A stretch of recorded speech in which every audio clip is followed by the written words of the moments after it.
Hello, I'm Severin Suzuki speaking for ECHO, the environmental children's organization.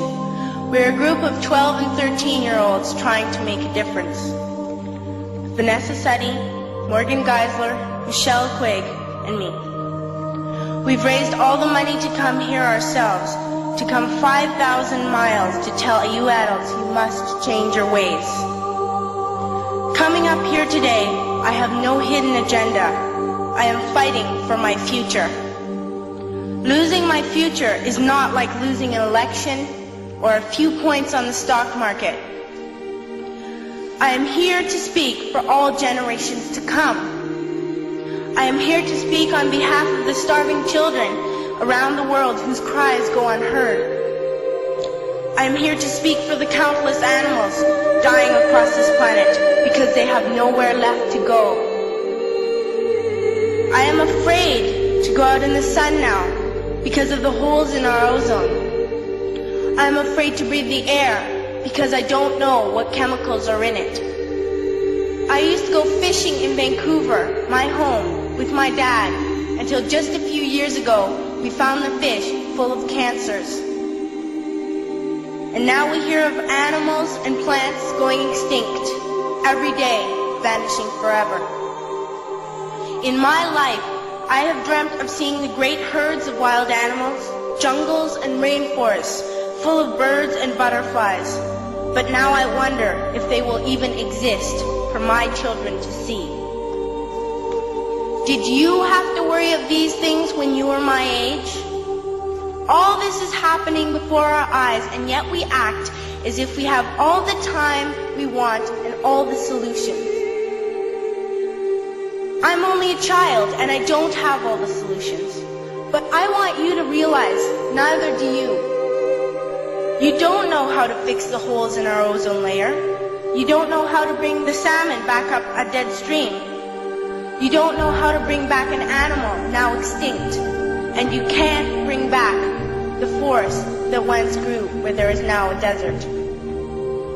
If you don't know how to fix it, please stop breaking it. Here, you may be delegates of your government, business people, organizers, reporters, or politicians, but really, your mothers and fathers, sisters and brothers, aunts and uncles, and all of you are someone's child. I'm only a child, yet I know we are all part of a family, 5 billion strong, in fact, 30 million species strong. And borders and governments will never change that. I'm only a child, yet I know we are all in this together and should act as one single world towards one single goal. In my anger, I am not blind, and in my fear, I am not afraid of telling the world how I feel. In my country, we make so much waste. We buy and throw away, and yet northern countries will not share with the needy. Even when we have more than enough, we are afraid to share. We are afraid to let go of some of our wealth. In Canada, we live the privileged life, with plenty of food, water, and shelter. We have watches, bicycles, computers, and television sets. The list could go on for 2 days.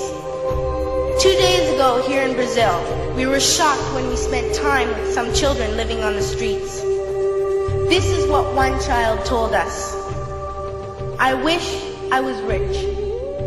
And if I were, I would give all the street children food, clothes, medicines, shelter, and love and affection. If a child on the streets who has nothing is willing to share, why are we who have everything still so greedy? I can't stop thinking that these are children my own age, that it makes a tremendous difference where you are born. That I could be one of those children living in the favelas of Rio. I could be a child starving in Somalia, or a victim of war in the Middle East, or a beggar in India. I am only a child, yet I know if all the money spent on war was spent on finding environmental answers, ending poverty, and finding treaties, what a wonderful place this earth would be. At school, even in kindergarten, you teach us how to behave in the world.